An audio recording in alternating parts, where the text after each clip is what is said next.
I want to do something a little different today that I've never done before. This pistol is a Ruger Police Service 6. The Security 6s have fixed or adjustable sights, at least on the rear. I'm not sure about the front. The Service 6, like I have here, the Police Service 6 has fixed sights, as you can see. You can't adjust them.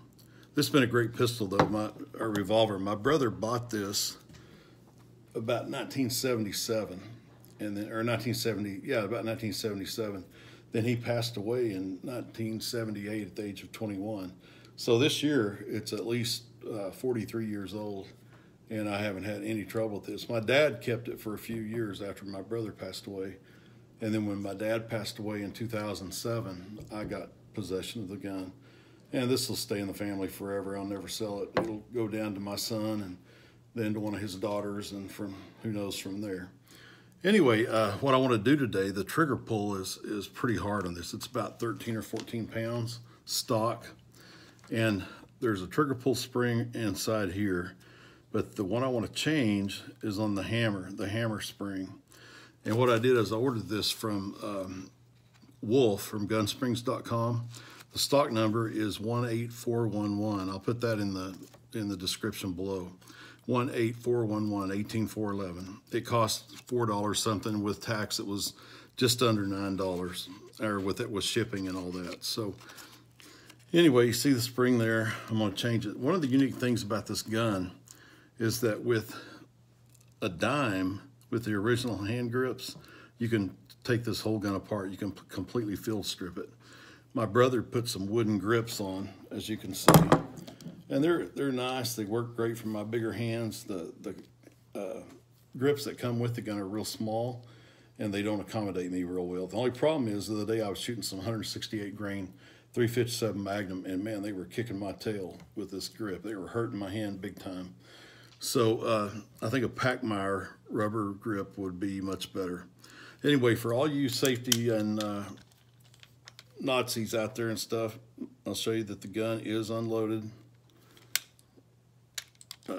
A few years ago, I've got a Smith & Wesson Sigma. It's one of the originals, and I'll show you it's unloaded too. Magazine's out. Anyway, I bought this thing, and the trigger pull was so hard that when I was in the range with it the first time, I couldn't even hit the paper target. So what I did a few years ago, I saw people were changing springs in them. They were taking this plate off of the slide here and replacing a long spring in there as a firing pin spring. Doesn't make one bit a difference in how hard it is to pull that trigger. What you've got to do, take your slide off, go down into here, and there's a spring for your trigger that you have to actually loosen up. If you go too much, nothing will make connections in here. Your gun won't even shoot. You go just enough that it loosens that up. I've got this down to about 5 pounds trigger pull. Doesn't reseat real well, but once you learn to shoot it, it's okay. I really like this gun. I've heard a lot of people complain about Smith & Wesson Sigmas over the years, especially the first edition, which this is. Man, it's been a great gun. This thing was actually stolen at a birthday party. A friend of a friend had some friends come over we didn't know, and they stole several things out of the house. I actually got it back. They had ground the serial number off, so I called the Alcohol, Tobacco, and Firearms, and they said I could actually re-engrave myself or take it to like a jeweler or something, have the serial number engraved again. So I just did it myself. I had a front fixed sight come out, so I called Smith & Wesson, and they would not sell me one. They wanted me to send the gun in so they could fix it. Well, I told them the whole deal, that the gun had been stolen and I'd recovered it, and so they'd, okay, we'll send you one. And I can't remember if they sent it free or it was a couple bucks, whatever, but it was minimal. But anyway, since I changed this, the gun has maybe 5 pounds trigger pull. I love it, but you've got to really get used to the reset on it because it's not real good. So I'm hoping that doesn't happen with this gun. I know there's a trigger spring and then the hammer spring. We're going to change that hammer spring with this Wolf 11 pound. They said in the article I was reading that if you go to a 10 pound, they have 10, 11, and 12 pound springs. if you go to 10, sometimes it's not enough to fire some rounds. Said some will, some won't. So anyway, we're going to change this out. And like I say, one of the great things about this gun is you can field strip it with a dime with the other grips. I might be able to get a dime in there, probably not. So I'm going to use a screwdriver today. We're going to take these grips off. Now you're going to have to bear with me. I've never done this before. For all you gun Nazis, you know, go somewhere else if you don't like it. So I want to show you how to do this. This is a great gun. I hear you can pick them up pretty inexpensively. There's the screw. Okay, these things are pretty tight. There's a little pin in there we'll use to hold that hammer spring. Okay, there's one side of the grips. Really nice grips. Okay, now I think this little pin right here is where the little pin goes. I know I keep it in here. Oh no, I put it in here so it wouldn't fit. I don't know if you can see that right down in here. So see if I can pop that out. Pop the other side of this hand grip off. There it is right there. Okay, so there's the hand grips. Really nice. Here's the little pin that comes with the revolver. Okay, what you do to get this hammer spring out, you cock the trigger, and if you'll see, there's a hole right below this piece of metal. So I'm going to stick this roll pin right there in that, and then I'm going to decock the gun. So I'm going to hold that in there. I'm going to pull back, ease off, and you'll see it caught in here. So now we're going to just take that, slide it out. That's all there is to it. And like I say, the rest of the gun is super easy to dismantle, take apart. If you have any questions, there's several videos online. I'm not going to go through all that again, but it's super easy to break this gun apart, and they're super solid. Yeah, really good guns. Okay, so now I've got to change this spring out.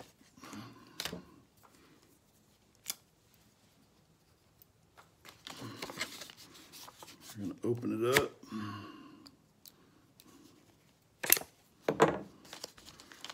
Get it out of the plastic.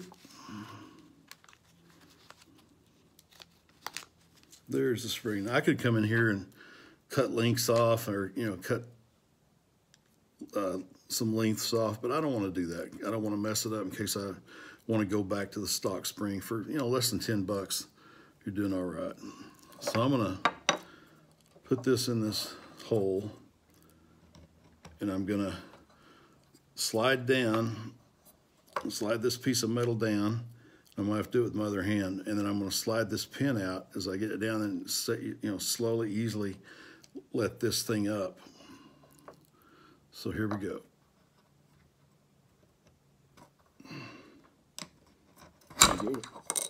All right, we got it. See, there it is. Here's this piece of metal.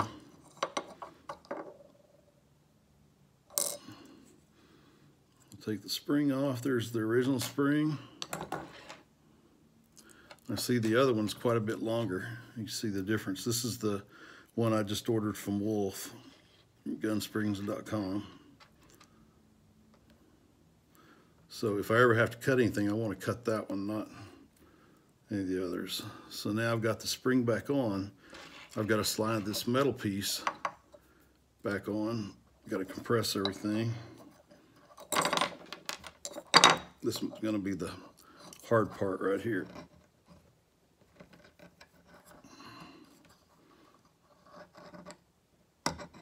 Okay, I got to hold it down while I get this pin back in. There we go. Okay, if you can see that, I got the pin back in and all this back together. So now we're going to slide it back in.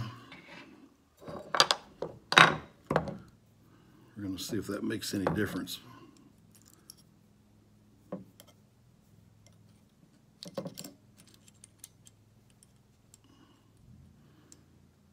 Okay. So we'll cock the gun, let the pin fall out. You see the pins here, it fell out as I cocked it.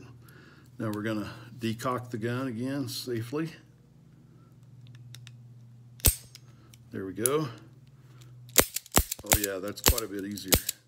I would say that probably took a couple pounds off the trigger pull. So that is worth that to me. Okay, so I'm gonna start putting this back together. Let's see who made this grip here. I don't know if you can see. It says made in Philippines. So let's take and put that piece on. Now we're going to put the safety pin back in here so I can use that to unlock things. I think the reason I didn't put it in that retainer, let's see why I didn't do that. See, it usually fits in this hole here, and I think it if you can see that, I think it blocks.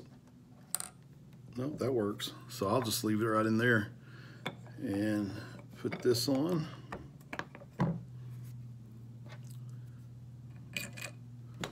Screw the hand grips back together.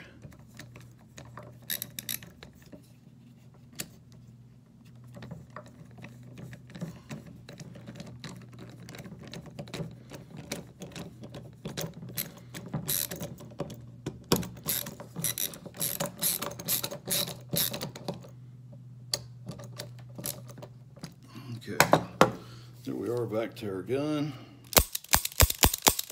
Oh yeah, that took probably, I wouldn't even mind having another pound or two off, but I want to make sure it fires all the rounds. So I'll take this to the range and try it and see. But right now, much easier. Still a little hard to pull, probably is about 11 pounds, but much better. All right, that's so much for that video. If you have any questions, let me know. There's the old original 13-pound spring.